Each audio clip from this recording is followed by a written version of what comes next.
অতিরিক্ত mobile phone ব্যবহার কি বাচ্চাদের ব্রেন ড্যামেজ করতে পারে? এই প্রশ্ন অনেক প্যারেন্টসের মনেই আসে। চলুন বিষয়টা পরিষ্কারভাবে বুঝে নিই।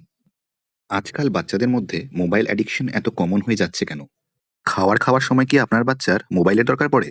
আর সেটা না দিলে কি বাচ্চা রাগ দেখায়? এসব প্রবলেম অনেক বাবা মাই ফেস করে থাকেন। চলুন এর পেছনের সায়েন্সটা বুঝে ফেলি। প্রতিবার আপনার বাচ্চা মোবাইল ব্যবহার করলে তার ব্রেন থেকে ডোপামিন নামে একটি কেমিক্যাল বের হয়, যেটা হ্যাবিট তৈরি করে।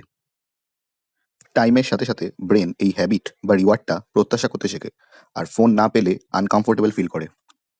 এর ফলে অ্যাটেনশন কমে যায়, স্লিপ ডিস্টারবেন্স হয়, ইমোশনাল কন্ট্রোল দুর্বল হয়, বাচ্চা বেশি রাগ দেখায়, এমনকি ইটিং হ্যাবিটসও বদলে যেতে পারে। এখন জানা দরকার স্ক্রিন টাইম আসলে কি। স্ক্রিন টাইম মানে শুধু মোবাইল নয়, ফোন, ট্যাবলেট, টিভি, কম্পিউটারে সারাদিনে কাটানোর সময়কে স্ক্রিন টাইম বলে। বাচ্চাদের জন্য হেলদি স্ক্রিন টাইম কি বা কত? এক্সপার্টসরা বলে ২ বছরের নিচে নো স্ক্রিন টাইম। ২ থেকে ৫ বছর বয়সী বাচ্চাদের জন্য স্ক্রিন টাইম টোটাল দিনে ১ ঘন্টার কম। ৫ বছরের উপরে বাচ্চাদের জন্য টোটাল দিনে স্ক্রিন টাইম ২ ঘন্টার কম হওয়া উচিত। বাচ্চা মোবাইল দেখতে চাইছে মানেই এটা আপনার ব্যাড প্যারেন্টিং নয়।